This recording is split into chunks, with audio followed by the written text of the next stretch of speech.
Hello dear students, welcome to the channel of Dr. Gaurav Verma. Students, आप लोगों के exams आ चुके हैं। Applied and discrete mathematics BCA semester 1 का सबसे ही मेन पेपर है, इंपॉर्टेंट पेपर है, मैथमेटिक्स का पेपर है। बहुत सारे बच्चे जो बिना मैथ्स बैकग्राउंड के आए हैं बीसीए क्लास में, उनके लिए ये पेपर बड़ा टफ है। तो मैंने आज की इस वीडियो में ये कोशिश की है कि जो पिछले साल का जो क्वेश्चन पेपर आपको आया था बीसीए सेमेस्टर 1 को, उस 2022 के क्वेश्चन पेपर को फुली सॉल्व किया जाए इस वीडियो में। पुराने क्वेश्चन पेपर को सॉल्व करने का मेन मोटिव होता है, कई बारी जो पेपर सेटर होता है वो सेम ही होता है और जनरली वो पुराने क्वेश्चन पेपर में से ही क्वेश्चन उठा लेता है। तो मैं सब बच्चों को एडवाइस करूंगा कि ये वीडियो बड़े ध्यान से देखें। जितने भी इसको वीडियो में क्वेश्चन है, सब क्वेश्चंस लिख लिख के प्रैक्टिस कर लें। पिछले साल का क्वेश्चन पेपर आप लोगों के लिए मतलब कि बहुत ही काम, मतलब कि बड़ा ही बेनिफिट हो सकता है। कई बारी सेम क्वेश्चन पिछले साल के इस साल के पेपर में भी आ सकते हैं। तो स्टूडेंट्स, आज की वीडियो बड़ी इंपॉर्टेंट है, प्लीज लाइक करें वीडियो को और चैनल को सब्सक्राइब करें। तो मैं शुरू करने जा रहा हूं। मैं वन बाय वन सारे यूनिट्स को डिस्कस करूंगा कि यूनिट ए में कौन से क्वेश्चन आए, कैसे करने हैं, बी में कैसे यूनिट आया है, सी में यूनिट, डी यूनिट। तो बड़ी इंपॉर्टेंट वीडियो है। प्लीज स्टूडेंट, जिन्होंने अभी तक मेरे चैनल डॉक्टर गौरव वर्मा को सब्सक्राइब नहीं किया, प्लीज चैनल को भी सब्सक्राइब कर दीजिए। 100% सक्सेस वीडियो है। अगर ये वीडियो कर गई तो समझो कि आप 50% पेपर पास कर जाओगे। तो ये हमारा पिछले साल का क्वेश्चन पेपर आपको दिख ही रहा है। गुरु नानक देव यूनिवर्सिटी में 2022 का ये क्वेश्चन पेपर आया है, अप्लाइड एंड डिस्क्रीट मैथ्स। यहां मैं आपको पैटर्न भी बता देता हूं पेपर का। 75 मार्क्स का बेटा पेपर होएगा। 3 आवर्स आपको मिलने हैं, एज यूजुअल आपको पता ही है। आपको 5 क्वेश्चन अटेम्प्ट करने हैं total. At least 1 question from each section. A section है, एक बी सेक्शन है, एक सी सेक्शन है, एक डी सेक्शन है। एक एक क्वेश्चन तो सब में से करना है। 4 क्वेश्चन हो गए आपके। एक क्वेश्चन ऐसा है जो किसी भी सेक्शन में से कर सकते हो, मतलब किसी एक सेक्शन में से 2 क्वेश्चन अटेम्प्ट कर सकते हो और सभी बाकी में से एक एक करना ही पड़ेगा। अगर आपने कुछ और तरीके से किया तो फिर नंबर नहीं मिलेंगे। ठीक है, एक एक क्वेश्चन सभी में से करना है, प्लस एक क्वेश्चन जिस मर्जी सेक्शन से कर लो, जो आसान है उसमें से कर लो। सबसे पहले सेक्शन ए है, बड़ा ही आसान यूनिट है। आप लोगों को मैं साथ साथ में यूनिट का सिलेबस के बारे में बताऊंगा कि कैसे कैसे करना है तैयारी, क्योंकि फाइनल पेपर की तैयारी करने के लिए बड़ा ही ध्यान से स्मार्ट वर्क करोगे तो अच्छे नंबर आ जाएंगे। स्टूडेंट, सेक्शन ए में मेन चैप्टर है सेट एंड रिलेशंस। ये 2 चैप्टर जो बच्चा कर गया, समझो वो पास हो गया, जिसकी ये जो दोनों चैप्टर टिप पे हैं। ठीक है, देखो यहां पे पहला ए पार्ट है और बी पार्ट है, दोनों क्वेश्चन सेट के आए हुए हैं। ठीक है जी, अभी मैं इनको करके भी दिखाऊंगा आपको, पहले मैं डिस्कस कर रहा हूं आपके साथ। और जो सेकंड क्वेश्चन है, reflexive relation, antisymmetric relation, transitive relation, ये रिलेशन चैप्टर में से आया है और ये डेफिनेशंस हैं।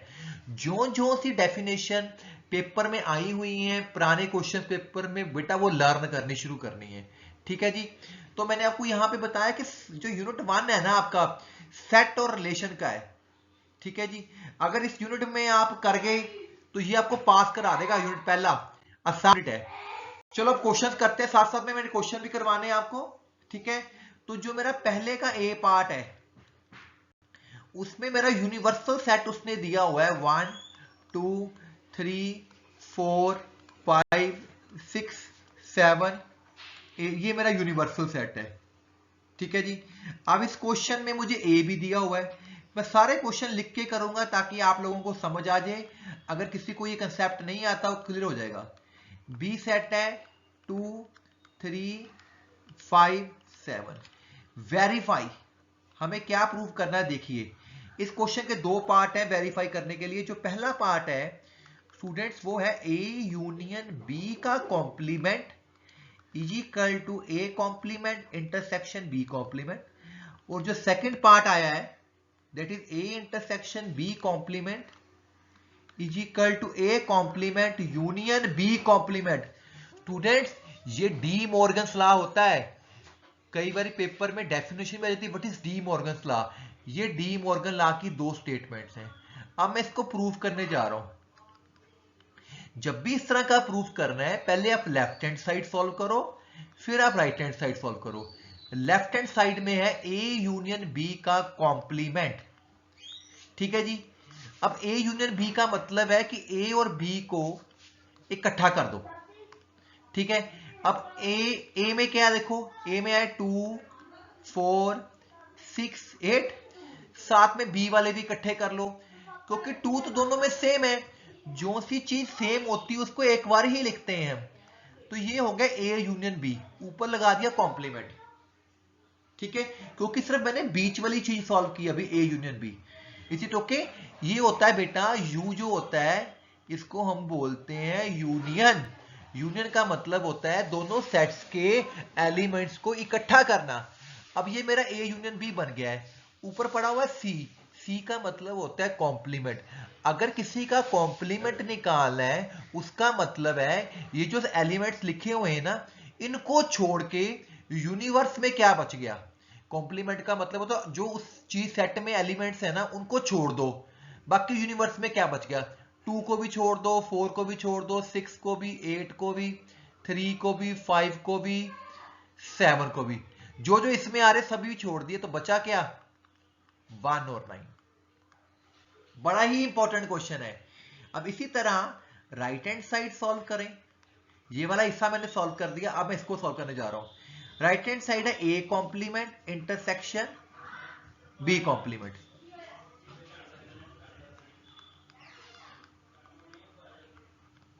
ए का कॉम्प्लीमेंट,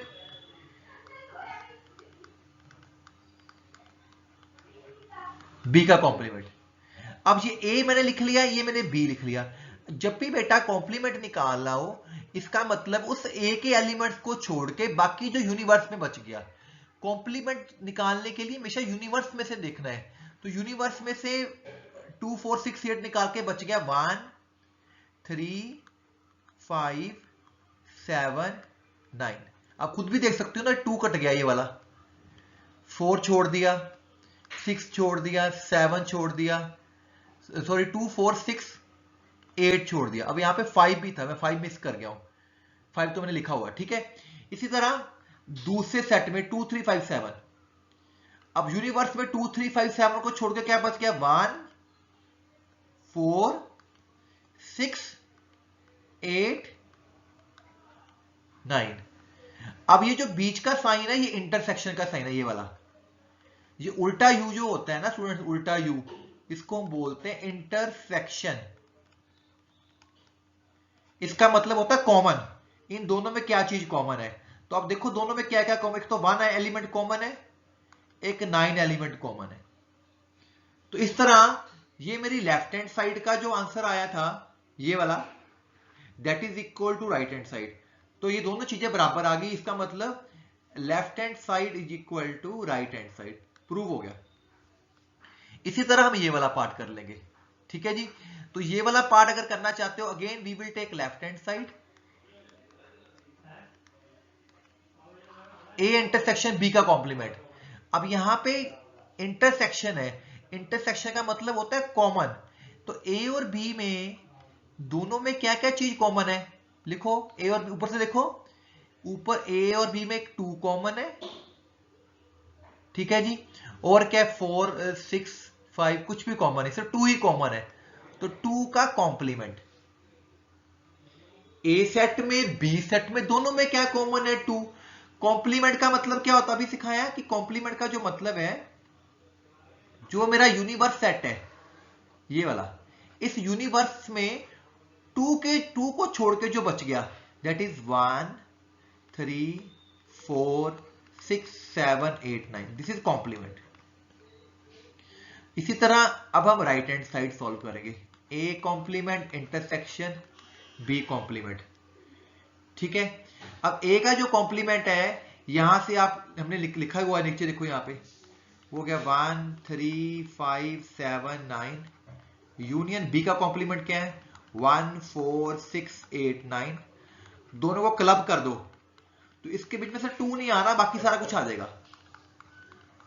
तो इन दिस वे आपके दोनों पार्ट के आंसर बराबर आ गए। तो बड़ा ही इंपॉर्टेंट क्वेश्चन है ये वाला, ठीक है, इस क्वेश्चन को बेटा लिख के करना है, इसका स्क्रीनशॉट ले लीजिए, अगर नहीं पता लगा तो मेरे से पूछ लो। ठीक है जी, नेक्स्ट क्वेश्चन करते हैं। अब नेक्स्ट क्वेश्चन जो इसका बी पार्ट है पहले का, वो क्या आया हुआ है, उसमें हमें ए सेट दिया हुआ है स्टूडेंट्स 1 2 4 6 8, बी सेट है, सी सेट है,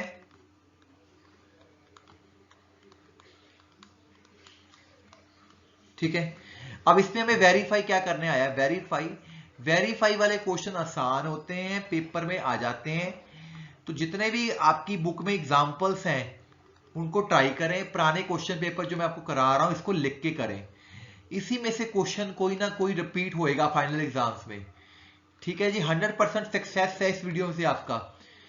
तो दो चीजें सॉल्व करनी है आमने सामने, लेफ्ट हैंड साइड अलग सॉल्व कर लेते हैं, राइट हैंड साइड हम अलग सॉल्व कर लेते हैं, ए माइनस बी यूनियन सी। अब बी और सी का यूनियन करो, तो बी में है 1 3 5 7 8। अब सी के एलिमेंट पकड़ो, 2 3 लिख चुके हैं ऑलरेडी, 4 7। ए की वैल्यू पुट करो, 1 2 4 6 8। बी की वैल्यू क्या है, 1 3 5 7 8 2 4। यहां पे 7 दो बार लिखा, ये एक बार लिखना, इसको काट दो। सेट में एक एलिमेंट को एक बार ही लिखते हैं। अब जो ये डिफरेंस होता है ना, इट इज डिफरेंस। डिफरेंस का मतलब होता है ये जो ए सेट है ना, इस ए सेट में से बी वाले निकाल दो। ए में बी वाला क्या आ रहा है, 8 आ रहा है, और कुछ आ रहा है 2 आ रहा है, 4 आ रहा है। मतलब कि जो दोनों के कॉमन है ना, वो ए में से निकाल दो। ए माइनस बी का मतलब होएगा जो ए में से जो बी वाले हैं वो निकाल दो, तो क्या बच गया 1 6। ठीक है जी, तो बड़ा आसान होता है। अब राइट हैंड साइड सॉल्व करेंगे, A minus B intersection A minus C. What is A, 1 2 4 6 8 minus B. ठीक है जी, इसको ब्रैकेट डाल लो, इंटरसेक्शन, फिर ये वाले लिखो ए माइनस सी। सी कितना है, ठीक है जी। अब a माइनस बी का मतलब a में से b वाले निकाल दो, तो a में से b वाला कौन सा कॉमन आ रहा है, 8 निकल गया, 1 रह गया, 2 उसमें है नहीं, 4 उसमें है नहीं, 6 रह गया, सिर्फ 8 निकलेगा क्योंकि a में से b वाला 8 कॉमन आ गया। इंटरसेक्शन, अब इनमें से माइनस करना है। अब इसमें से इसके जो कॉमन वाले माइनस कर दो, तो सिर्फ 4 ही आ रहा है, 1 2 भी आ रहा है, 2 भी कट गया, 4 भी कट गया। ठीक है जी, अब ये इंटरसेक्शन का साइन है, तो दोनों में से कॉमन चीज देख लो, तो इस तरह LHS is equal to RHS आ गया। तो आसान क्वेश्चन है, पहले यूनिट का जो पहला ही क्वेश्चन पेपर में आपका वो आना है, वो सेट थ्योरी का क्वेश्चन आना है। इस तरह के क्वेश्चन आपने प्रैक्टिस और भी करने हैं। ठीक है जी, अब हमारे पास second A, question number second A क्या आया हुआ है, उसमें डेफिनेशन आई हुई है बेटा, डिफाइन आया हुआ है। पहला पार्ट है रिफ्लेक्सिव रिलेशन।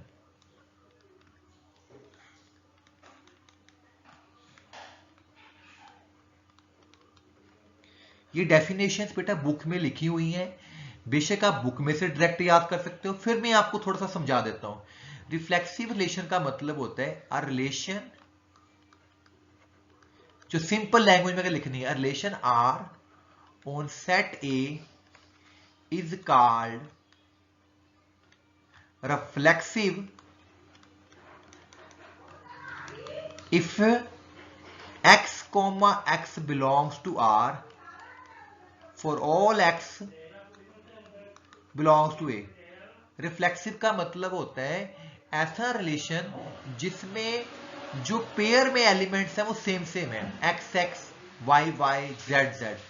अगर किसी रिलेशन में इस तरह के एलिमेंट्स आते हैं तो फॉर ऑल x, यानी कि सभी x के लिए तो वो रिफ्लेक्सिव होता है। जैसे फॉर एग्जांपल मैं a ले लेता हूं 1 2 3, तो एक मैं रिलेशन लिखने जा रहा हूं। जो रिलेशन होता है ना स्टूडेंट्स, इसमें पेयर्स होते हैं।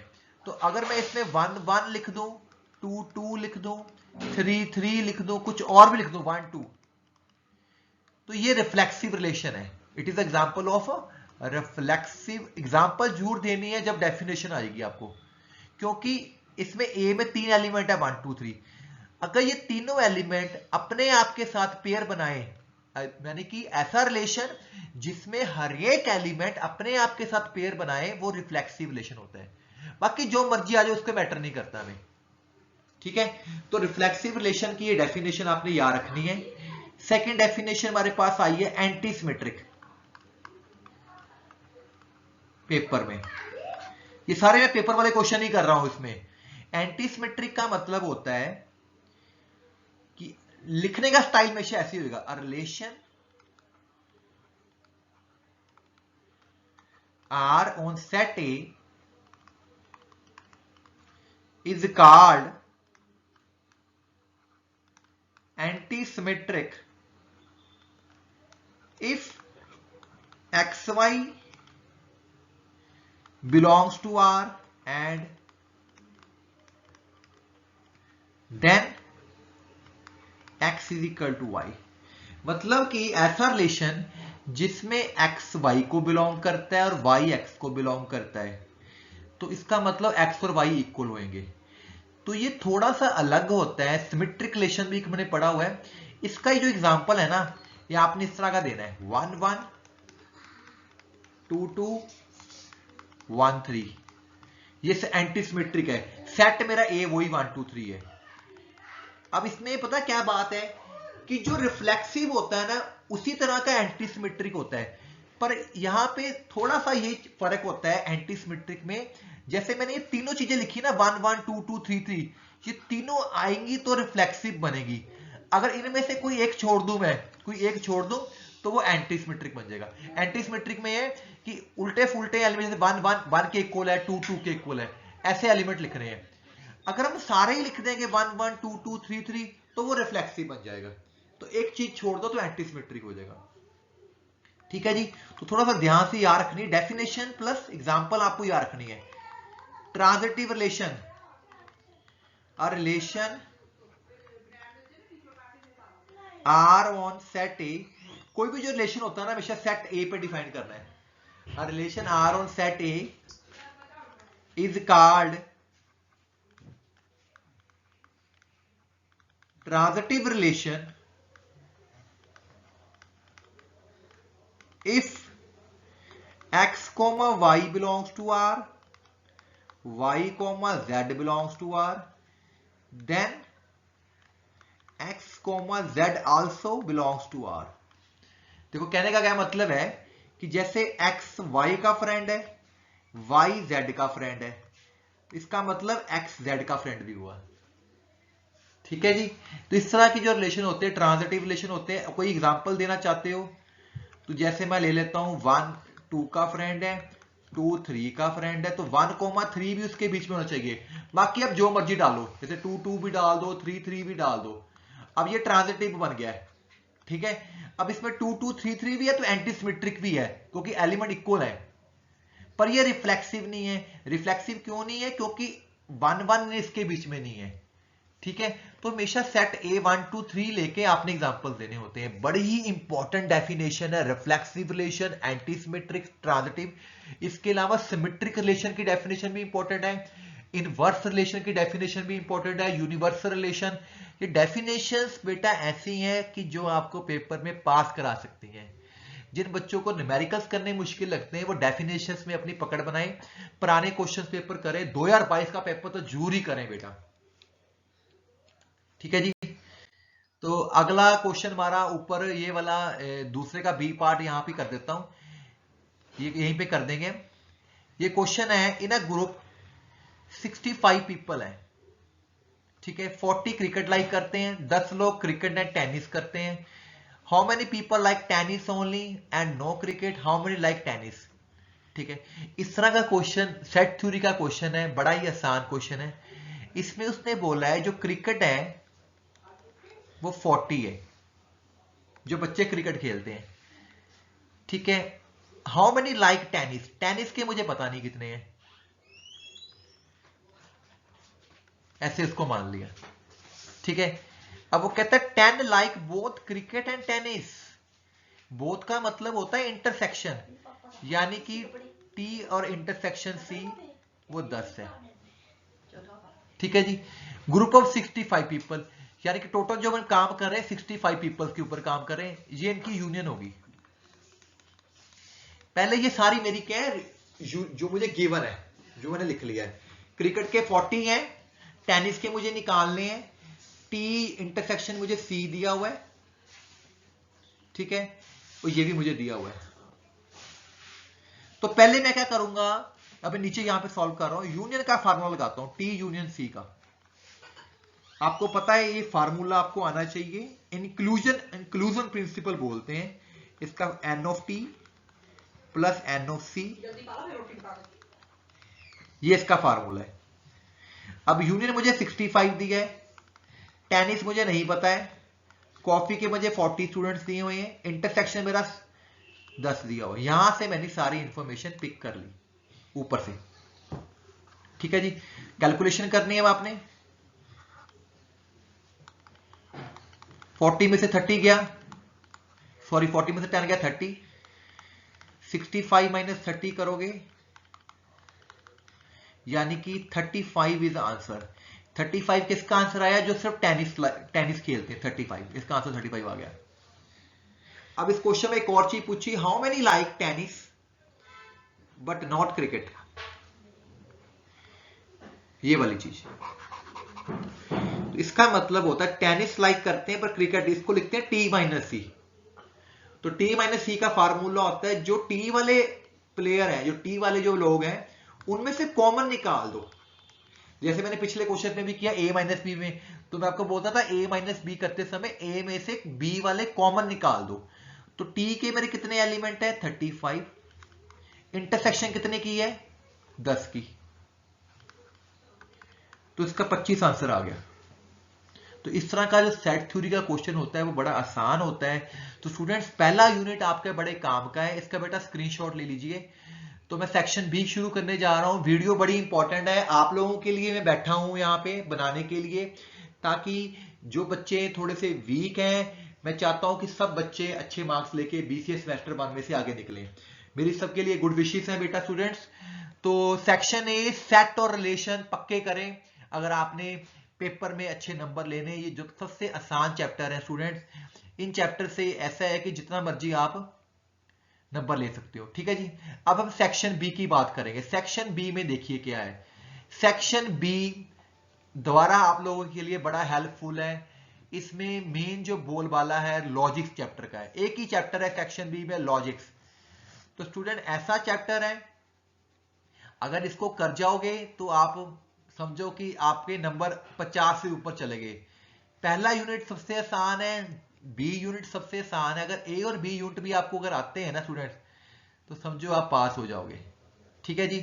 तो पहला ही क्वेश्चन इसका है, लॉजिक्स टेबल से प्रूफ करना, एसोसिएटिव लॉ आया हुआ पेपर में।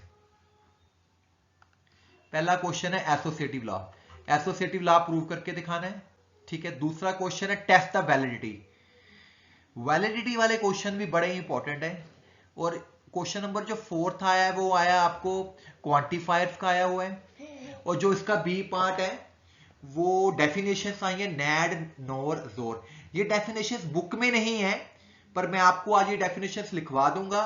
ये डेफिनेशंस बड़ी ही इंपॉर्टेंट है, हर बारी पेपर में आती है, हर बारी।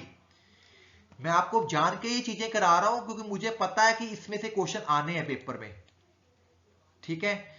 तो मेरा मेन मोटिव है कि जो हमारे बच्चे हैं अच्छे मार्क्स लेके पास हो जाएं। जो बच्चे कुछ वीक हैं वो इस वीडियो की हेल्प से अगर पास हो जाते हैं तो मेरे लिए बहुत अच्छी बात होगी, खुशी वाली बात होगी, ठीक है स्टूडेंट्स।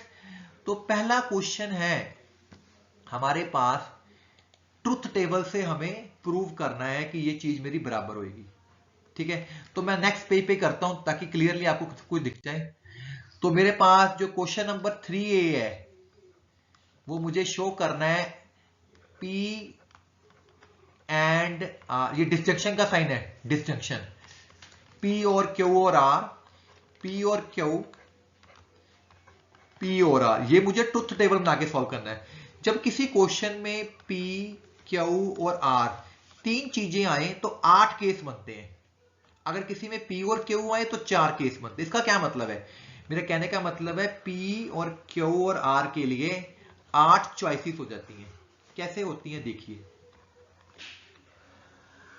टेबल वाला क्वेश्चन है, 4 बारी P को ट्रू लिखो, 4 बारी इसको फॉल्स लिखो। इस तरह के जो क्वेश्चंस हमने ट्रुथ टेबल से सॉल्व करने होते हैं, इसको करने का टेबल होता है कि ट्रू फॉल्स। तो जब P Q R हो तो 8 केस बनाने, P में 4 ट्रू 4 फॉल्स, Q में 2 ट्रू 2 फॉल्स, 2 ट्रू 2 फॉल्स, और जो R में एक true false, true false, true false, true false, ऐसे हमने बना लेना है। ठीक है जी। तो 4 true 4 false, 2 true 2 false, P में 4 ट्रू, Q में 2 ट्रू 2 फॉल्स और R में ट्रू फॉल्स। अब जो जो उस क्वेश्चन में स्टेटमेंट में लिखा हो उसको सॉल्व करेंगे धीरे धीरे करके। पहले मैं छोटी छोटी स्टेटमेंट्स लेता हूं, ये वाली P और Q। स्टूडेंट्स ये होता है साइन डिसजंक्शन का। ठीक है, पहले मैं दोनों ये लिख लिए। पहले मैं राइट हैंड साइड को सॉल्व कर लेता हूं। ठीक है, तो यहां पे अगर आप इसको नंबर कॉलम बना लीजिए, 1 नंबर है, 2 नंबर है, ये 3 नंबर है, ये मेरा 4 नंबर है, ये 5 है। तो ये जो चीज है ना 4 और 5 कॉलम का ज्वाइन है। अब ये होता है और का, इसको बोलते हैं और। इसका मतलब होता है जब दोनों फॉल्स होते हैं तभी ये फॉल्स होता है। अब P और Q में देखो दोनों फॉल्स कब आ रहे हैं, यहां पे, तो इसका मतलब यहां पे मेरा फॉल्स आ जाएगा। P और Q का मतलब, इसका मतलब होता है और, इसका आंसर तभी फॉल्स आता है अगर दोनों P और Q फॉल्स होंगे। ठीक है, तो बाकी जगह मैं ट्रू लिख रहा हूं क्योंकि सिर्फ यहां पे दोनों यानी फॉल्स है। इसी तरह P और R, अब P और R को देखो कि दोनों कब सेम जगह पर फॉल्स है। एक तो यहां पे दोनों सेम जगह पे फॉल्स है, एक यहां पे दोनों जगह सेम जगह पे फॉल्स है। तो इसका मतलब यहां फॉल्स आएगा, बाकी जगह वो सारा ट्रू रहेगा। ठीक है, अब हमने क्या करना है, जो चौथा कॉलम है और पांचवा कॉलम है, ये और ये, इन दोनों का और करना है। ये बीच में साइन ये वाला लगाया हुआ मैंने। तो जब दोनों जगह देखो कहां कहां, ये दोनों जगह फॉल्स आ रहा है। तो जब दोनों ही फॉल्स होते तभी फॉल्स आता है, बाकी जगह मेरा ट्रू आएगा। तो मैंने राइट हैंड साइड सॉल्व कर ली। अब मुझे लेफ्ट हैंड साइड सॉल्व करनी है, ये वाली। इसके लिए मुझे पहले Q और R करना पड़ेगा। अब ये Q और R की लाइन है। ठीक है, देखो दोनों कहां कहां फॉल्स आ रहे हैं। एक तो ये वाली जगह पे आ रहे हैं, मैं आपको पूरा समझा रहा हूं, एक यहां पे आ रहे हैं, एक बार यहां पे फॉल्स आ जाएगा, एक बार यहां पे फॉल्स, बाकी सब जगह वो बेटा आपका ट्रू ही रहेगा। ठीक है, अब आपने ये जो मेरा वैल्यू आई है ना, इसको P के साथ क्लब कर लेना है। यानी कि इसके आंसर को, मैं थोड़ा यहां पे पेन चेंज करता हूं, इसके आंसर को इसके साथ और करना है, जहां जहां ग्रीन टिक लगा रहा हूं। तो इसका और इसका देखो कहां पे दोनों फॉल्स आ रहे हैं। तो पहले तो चारों ट्रू ही हैं, यहां पे तो भी बनेगा नहीं, सिर्फ आखिरी वाला फॉल्स यहां पे भी है और यहां पे भी फॉल्स है, तो यहां पे फॉल्स आ जाएगा, बाकी सब जगह आपका।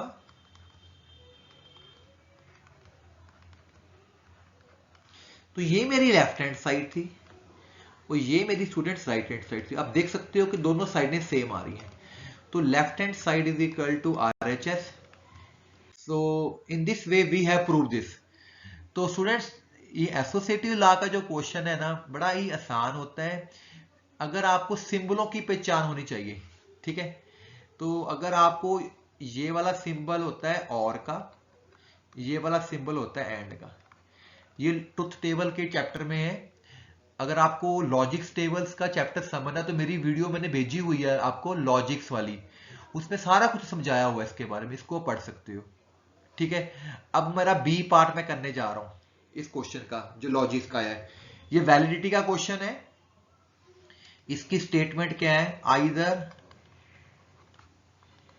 I will get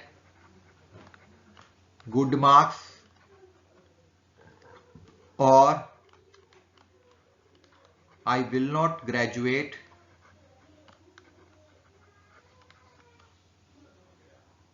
if I did not graduate, then I will go to Canada. I get good marks.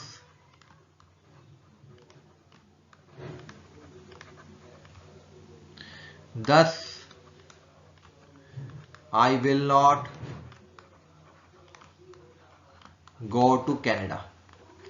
आपने इस स्टेटमेंट की चेक करनी कि एक स्टेटमेंट वैलिड है कि नहीं है, वैलिडिटी। सॉल्यूशन कैसे करना इस तरह का क्वेश्चन, बड़ा ही इंपॉर्टेंट क्वेश्चन है लॉजिक चैप्टर का, वैलिडिटी वाला।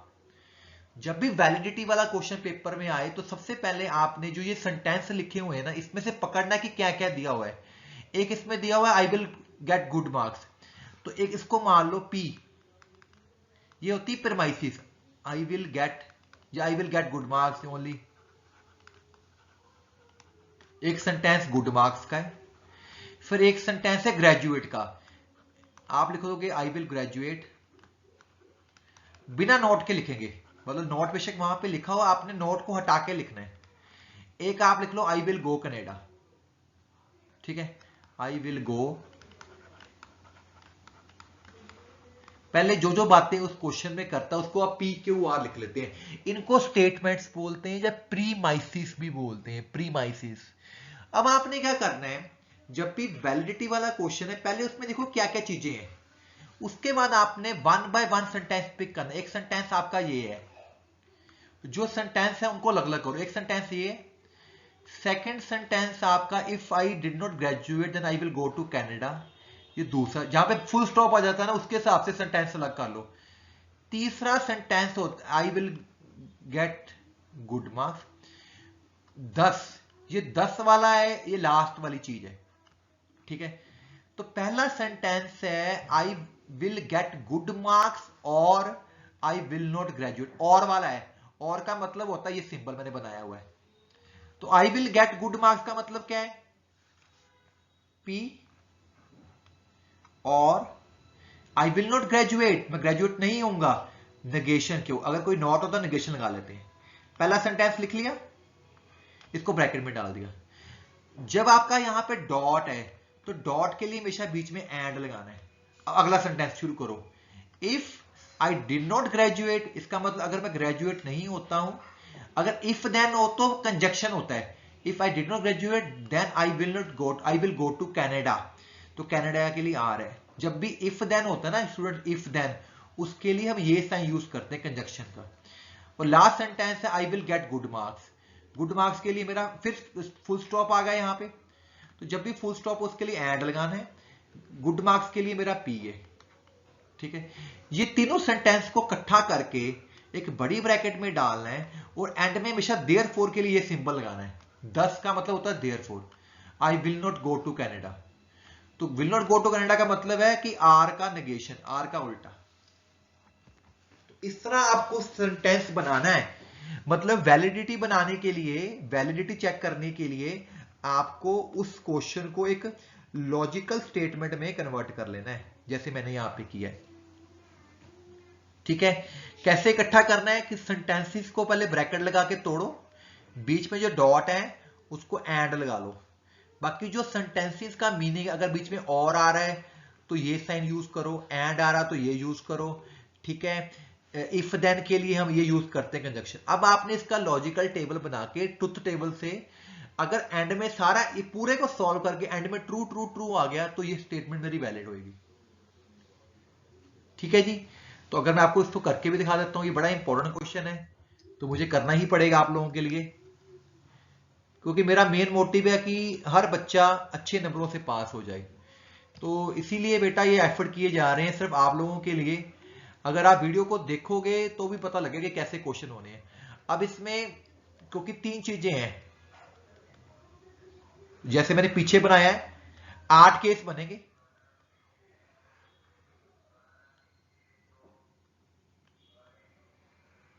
ठीक है। तो सबसे पहले बेशा आपने 8 केस लिखने होते हैं, बाद में आपकी सॉल्व करना होता है। तो अभी सिखाया था मैंने 8 केस कैसे बनते हैं, true true true, false false, 4 case true के, 4 केस फॉल्स के, फिर 2 ट्रू 2 फॉल्स, 2 ट्रू 2 फॉल्स, और आर का क्या आएगा, true false true false true false true false, ठीक है। अब जो जो उसने चीजें क्वेश्चन में की हुई हैं वो हम सॉल्व करेंगे। एक क्वेश्चन में नेगेशन क्यू आ रहा है, एक नेगेशन आर भी आ रहा है, तो वो जब नेगेशन वाले सेंटेंस होते हैं ना, पहले ही सॉल्व करके रख लिया करो। नेगेशन क्यू का मतलब है क्यू को उल्टा कर दो, फॉल्स फॉल्स ट्रू, नेगेशन का मतलब क्यू का उल्टा, जहां पे ट्रू है वहां पे फॉल्स, जहां पे फॉल्स है वहां पे ट्रू। इसी तरह नेगेशन आर का मतलब आर का उल्टा कर दो, false true false true false true false true, ठीक है। अब जो मैंने पीछे स्टेटमेंट बनाई है वो स्टेटमेंट मेरी ये है, पी नेगेशन क्यू, ऊपर लिख रहा हूं, negation Q implies R and P, इन सभी को इकट्ठा करके हमने इंप्लाइज करना है नेगेशन आर के ऊपर। तो जो जो लिखा है उसको सॉल्व करेंगे। पहले पी एंड नेगेशन क्यू, इसको सॉल्व करेंगे। तो ये मेरा, ये और ये, इन दोनों का एंड करना है। ये एंड का साइन होता है, ये वाला एंड का मतलब होता है जब दोनों ट्रू है तो ट्रू आएगा। देखो यहां भी ट्रू है, यहां भी ट्रू है, बाकी जगह सब फॉल्स हो जाएगा। तो आपने पिक करना होता है जब दोनों आमने सामने ट्रू कब है, ठीक है जी। अब आपको अगला सेंटेंस बनाना है, negation Q implies R. Negation Q मेरा ये है, ये वाला कॉलम है, इसके ऊपर लगाना है, पीछे को जगाना है। अब इसमें ये होता है कि जब पहला ट्रू हो, जब पहला ट्रू और पिछला फॉल्स हो, तो दो जगह पे बन रहा है सॉरी स्टूडेंट्स। तो जब पहला ट्रू हो पिछला फॉल्स हो तभी फॉल्स होएगा। तो यहां पे फॉल्स आ गया, यहां पे फॉल्स आ गया, बाकी जगह ट्रू हो गया, ठीक है जी। अब लास्ट में पी, तो पी को पी रहेंगे, पी को बेशक दोबारा लिखना चाहते हो दोबारा लिख लो, पी को पी मेरा शुरू से मैं दोबारा लिख लेता हूं, true true true false false, यहां पे एक ये ट्रू है, 4 फॉल्स। अब हमने इन तीनों का ऐड करना है, अब इन तीनों को ऐड करना है, तीनों को क्लब करना है। अगर आप कॉलम नंबर लिख ले, ये 1 नंबर कॉलम है, ये 2nd नंबर है, ये 3rd नंबर है, ये 4th नंबर है, 5th है, 6th है, 7th है, ये 8th है। अब यहां पे 5th बड़े ऑपरेशन है ना, तो लिखने की जो इतना बड़ा लिखना मुश्किल होता है। 6th column and 7th column, and का साइन नीचे वाला, एंड 8th कॉलम, इन सभी को क्लब करना है। यानी कि तीनों का अगर जहां पे ट्रू है वहां पे ट्रू आएगा, एंड का मतलब ट्रू, जब तीनों ट्रू होंगे बाकी जगह फॉल्स आ जाएगा। तो ये तीनों यहां पे ट्रू ट्रू ट्रू है, तो बाकी कहीं दिख रहे हैं आपको, इन तीनों, इस तीनों कॉलम में कहीं नहीं दिख रहे, तो बाकी सब जगह फॉल्स हो जाएगा। अब जितना इसका आंसर आया इस कॉलम का, ये मेरा कॉलम नंबर 9th है, इस 9th कॉलम को हमने नेगेशन आर के ऊपर कर देना है। ये पूरे कॉलम का जितना आंसर आया है ना, इसको इंप्लाइज करना है नेगेशन आर पे, यानी कि जो इस पूरे इसका आंसर आया है ना पूरा, उसको इस कॉलम पे अप्लाई करना है। तो ये होता है ट्रू फॉल्स इंप्लाइज का साइन। तो जब 9th में ट्रू कहां पे, सिर्फ यहां पे है, और फॉल्स कहाँ है, यहां पे है, तो ट्रू फॉल्स, फॉल्स होएगा, बाकी सब जगह ट्रू हो जाएगा। मतलब एक एंट्री फॉल्स मार गया और बाकी सब जगह क्या आ जाएगा, ट्रू। इसका मतलब ये जो स्टेटमेंट है टोटोलॉजी नहीं बनी, क्योंकि एक एंट्री फॉल्स आ गई। क्यों, क्योंकि यहां पे ट्रू था और जब हमने इसको इस पे इंप्लाइज किया यहां पे, तो यहां पे फॉल्स पड़ा, क्योंकि ट्रू फॉल्स फॉल्स होता है। तो इन दिस वे ये जो स्टेटमेंट है it is not a valid statement, क्योंकि सब जगह ट्रू ट्रू नहीं आया। अगर यहां पे भी ट्रू आ जाता मान लो, तो ये टोटोलॉजी बन जानी थी, तो ये आपका जो होना था ये वैलिड होनी थी। तो वैलिड होने के लिए क्या होता है कि पूरा टेबल बना के अगर लास्ट एंट्री लास्ट कॉलम मेरा ट्रू ट्रू आ जाएगा तभी मेरा वैलिड होएगा। तो बड़ा ही इंपॉर्टेंट क्वेश्चन है वैलिडिटी वाला। स्क्रीनशॉट ले लो स्टूडेंट्स, इसका करके देखो खुद, तभी पता लगेगा आपको। अब अगले क्वेश्चन करने जा रहा हूं मैं। अगला क्वेश्चन बहुत आसान है, fourth A part.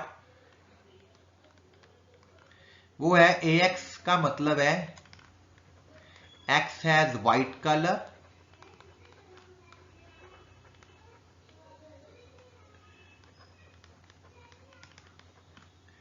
X is polar bear,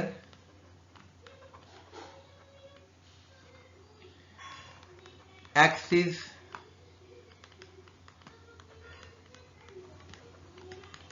found in cold region,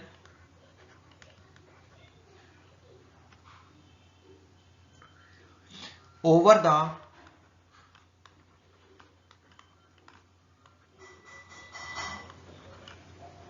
found universe of animals. मतलब इसमें एक सेट है एनिमल्स का, उसमें ए का मतलब व्हाइट कलर के एनिमल है, बी का मतलब पोलर बियर है, सी का मतलब है जो कोल्ड रीजन में रहते हैं। हमें उसने कुछ सेंटेंस दिए हैं, हमें उनको इंग्लिश में लिख के बताना है, ट्रांसलेट करना है। पहला सेंटेंस मेरे पास जो क्वेश्चन में लिखा हुआ है,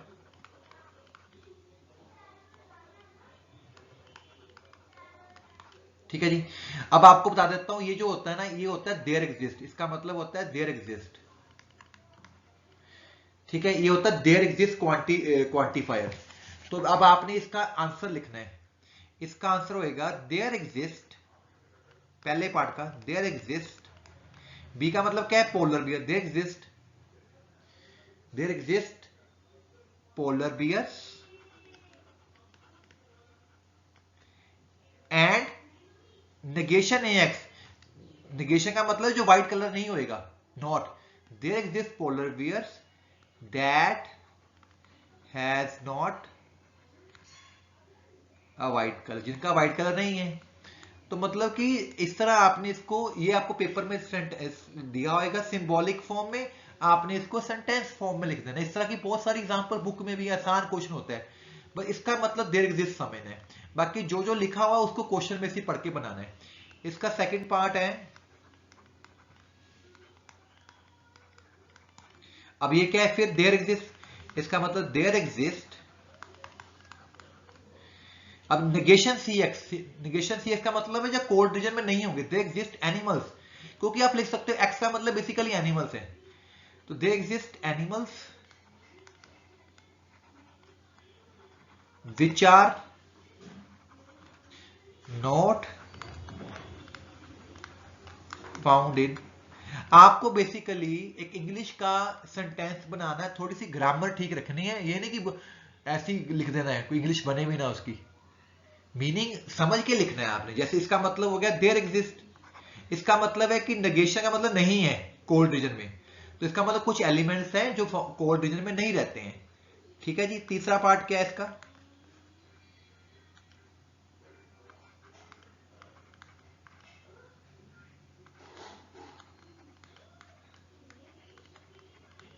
अब ये जो सिंबल होता है ना, ये होता है यूनिवर्सल क्वांटिफायर, इसका मतलब होता है फॉर ऑल, जो देयर आर, कि सब जगह ये ट्रू होएगा, ठीक है। तो यहां पे आप लिख सकते हो there exist,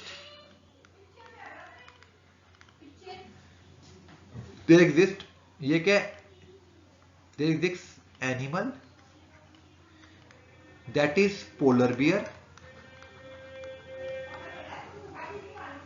there exist polar bear, आप ऐसे कह सकते हो there exist animal polar bear which has, ये इसका मतलब क्या है, white colour, which has white colour, यहां पे मैं गलत कर गया हूं, सॉरी, दे एग्जिस्ट नहीं है, देर आर, क्योंकि ये है फॉर ऑल का सिंबल। तो दे एग्जिस्ट का साइन होता है ये वाला ऊपर वाला, ठीक है। तो ये यहां पे लिखोगे, ये थोड़ा सा गलत लिख गया हूं स्टूडेंट, दोबारा कर रहा हूं, रेस करके लिखता हूं। इसका मतलब है देर आर, मतलब यहां पे बहुत सभी element, there are animals, there are animal that is polar bear with white colour लिख सकते हो, which has white colour. There are animals polar bear, ये देर आर पोलर बियर, जैसे मर्जी बना लो, वो थोड़ा ग्रामेटिक सेंटेंस ठीक होना चाहिए।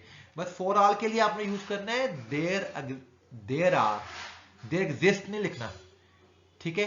There is a polar bear, आप ऐसे कर लो, और इजी करना चाहते हो तो, क्योंकि देर में साथ हम इज नहीं लगाएंगे, ऐसे there is a polar bear which has white colour. तो ये सिंपल क्वेश्चन होता है, आ जाता है पेपर में, लॉजिक चैप्टर के बीच में ही है, क्वांटिफायर का ये क्वेश्चन है, ठीक है जी। तो इसका अगला जो पार्ट पेपर में आया हुआ है, 3 क्वेश्चन आए हुए हैं, और डेफिनेशन नैंड कनेक्टर, ठीक है। मैं इकट्ठे यहां पे टेबल में कर देता हूं। एक आया है नोर कनेक्टर, एक आया है, ये बहुत ही इंपॉर्टेंट क्वेश्चन है, हर बारी पेपर में आता है ये वाला क्वेश्चन, बुक्स में अवेलेबल नहीं है, तो प्लीज नोट कीजिए। A NAND connector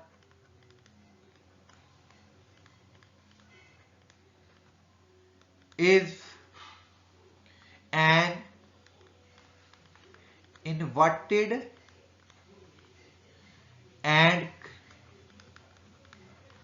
and gate that is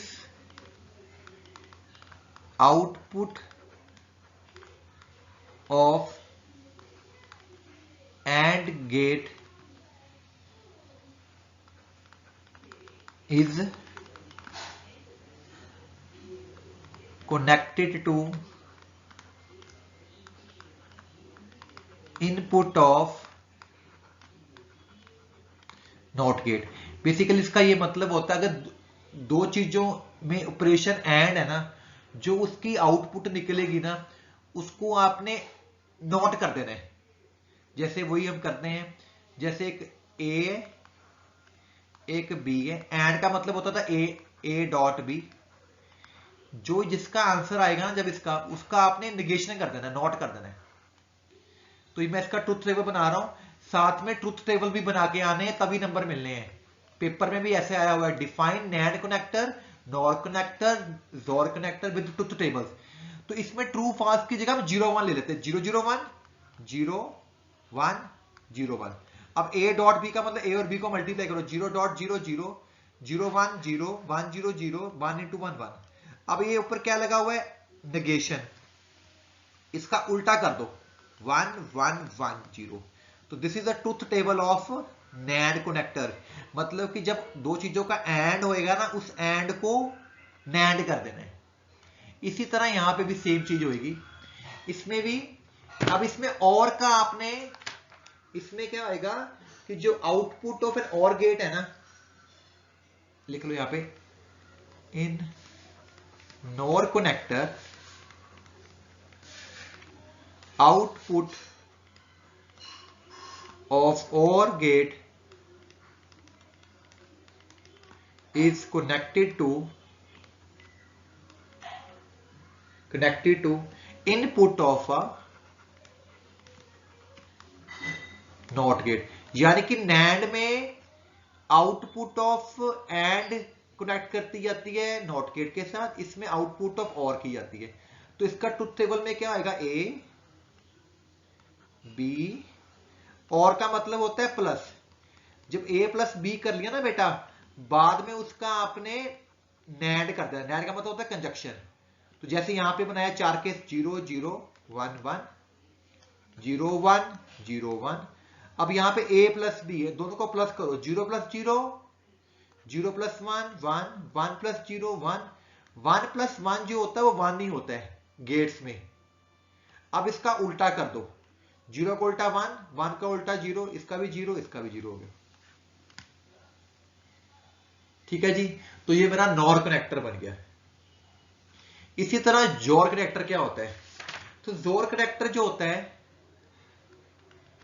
जोर डिफर्स फ्रॉम और gate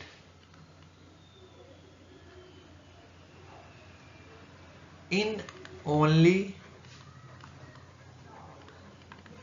entries in the truth table. मतलब और की तरह ही होता है, इसकी एंट्रीज अलग होती हैं। It is written as A plus B. मतलब ये जो साइन है प्लस का नहीं, इस तरह का साइन है, इसकी वैल्यू होती है A bar dot B, A dot B bar. ठीक है, इसका आपने डायरेक्ट याद करना है, ए बी, ये जोर का सिंबल है, तो 0 0 1 1 0 1 0 1, इसका आपने बेटा डायरेक्ट आंसर याद करना है 1 0 0। बस एक एंट्री यहां पे फर्क करनी है, बाकी सेम है इसकी तरह। तो बड़ा ही इंपॉर्टेंट क्वेश्चन है ये वाला, नैंड नॉर जोर कनेक्टर। ये पेपर में बेटा आना ही आना है। ये क्वेश्चन ऐसा है कि इसको याद कर लो, बस रट्टा मार लो, ये डेफिनेशन पेपर में आपको मिलनी ही मिलनी है। ठीक है जी, तो बड़े ही इंपॉर्टेंट क्वेश्चन डिस्कस किए मैंने यूनिट बी के। अब मेरे पास यूनिट सी आ गया है बेटा। यूनिट सी जो बेसिकली आपका बूलियन अलजेब्रा का है। ठीक है, तो ये वाले क्वेश्चंस मैंने वीडियो में आपको भेजी हुई है, बूलियन अलजेब्रा की वीडियो, उसमें से ये वाले क्वेश्चन का सॉल्यूशन देखिए। ठीक है, और ये जो रिप्रेजेंटेशन थ्योरम है ये पक्का आनी है पेपर में आपको, 6A का क्वेश्चन। मैं आपको यहाँ पे ये वाले क्वेश्चन सॉल्व करके नहीं दिखाऊंगा क्योंकि वीडियो ऑलरेडी बहुत बड़ी हो चुकी है। तो यहाँ पे से मैं आपको डिस्कस ही करूंगा कि जो बूलियन अलजेब्रा का बेटा अगर कुछ भी नहीं करना, तो ये एक थ्योरम है इसकी, ये वाली वो थ्योरम रिप्रेजेंटेशन थ्योरम है, ये पेपर में पक्का आती है, हर साल आती है। तो इसकी मेरी वीडियो देख लो, डॉक्टर चैनल गौरव वर्मा में जाके ना सर्च कर लो representation theorem by doctor Gaurav Verma. तो ये वीडियो का प्रूफ उस वीडियो में मैंने दिया हुआ है, वहां से एक क्रैम कर लो, याद कर लो, ये पक्का आनी है आपको। ठीक है, और ये वाली जो क्वेश्चन है मैंने अपनी वीडियो भेजी हुई है बूलियन अलजेब्रा की, उसमें से ये क्वेश्चन कर लो। ठीक है, ये वाली सारी क्वेश्चन जो मेरी ये बाकी वीडियोस बूलियन अलजेब्रा की जो मैंने ग्रुप्स में शेयर की हुई हैं उसमें से मिल जाएंगी। अगर आपको बूलियन चैप्टर नहीं भी करना तो सिर्फ ये वाली थ्योरम कर जो स्टूडेंट्स, रिप्रेजेंटेशन थ्योरम, पेपर में ये आनी ही आनी है। मेरी चैनल में इसकी वीडियो को ढूंढो और उसको कर लो। तो यूनिट सी में मैं आपको ज्यादा जोर लगाने के लिए नहीं कह रहा हूं, ए और बी यूनिट सबसे आसान है, अगर उनको कर गए तो समझो आप पास हो जाओगे। ठीक है जी, अब हमारे पास आगे डी यूनिट आ गया है। तो डी यूनिट के क्वेश्चन हम ऑलरेडी डिस्कस कर चुके हैं, बहुत बारी किए हैं। ये एक मैट्रिक्स ए है, ए square minus 5a plus 6i। तो सॉल्व करने के लिए पहले आपको ए स्क्वायर निकालना पड़ेगा। ठीक है, जितनी ए स्क्वायर की वैल्यू आएगी यहाँ पे ए स्क्वायर की वैल्यू पुट करके माइनस 5a 6i करके इसको सॉल्व कर लोगे, आपका आंसर आ जाएगा। इसी तरह ये बी पार्ट है। ठीक है, ए ट्रांसपोज ए मैट्रिक्स का ट्रांसपोज निकाल के उसको ए ट्रांसपोज से मल्टीप्लाई करो, इज इक्वल टू आई करके वहां से एक्स वाई जेड निकल जाएगा। ये आसान क्वेश्चन है, मैट्रिक्स चैप्टर के मैंने वीडियोस भेजी हुई हैं, आप उनमें से भी देख सकते हो। ठीक है, और जो इसका 8वां क्वेश्चन आया हुआ है फाइंड इनवर्स ऑफ मैट्रिक्स। तो जब भी स्टूडेंट्स इनवर्स निकालना हो पहले डिटर्मिनेंट निकालते हैं, फिर हम एडजॉइंट ए निकालते हैं। ठीक है, तो इनवर्स निकालने का फार्मूला क्या होता है? Adjoint A divide by determinant. ठीक है, तो एक क्वेश्चन है रैंक ऑफ मैट्रिक्स का। ये सारे क्वेश्चंस बेटा मेरी वीडियोस में आपको मिल जाएंगे, तो इनके ऊपर मैं ज्यादा जोर नहीं लगाऊंगा क्योंकि ये मैथमेटिकली काम है। तो जो बच्चों का मैथमेटिक्स अच्छा उनको ये चैप्टर आते हैं, जिनका मैथमेटिक्स वीक है, जिनको प्लस माइनस करना मुश्किल लग रहा है, उनके लिए यही रिक्वेस्ट है कि यूनिट ए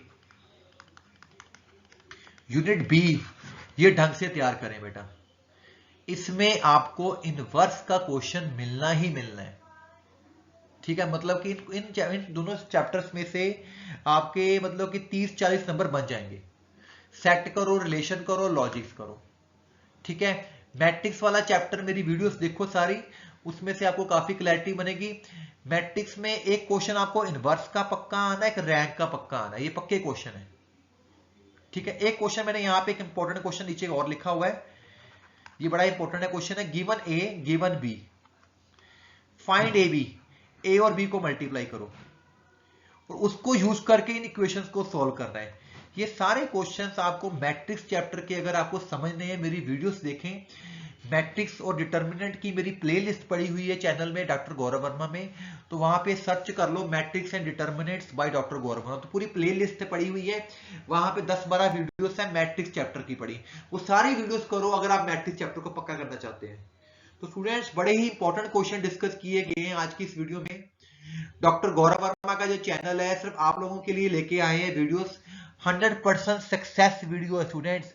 अगर ये क्वेश्चंस कर जाओगे तो समझो आप पास हो जाओगे। Thank you very much students, have a nice day.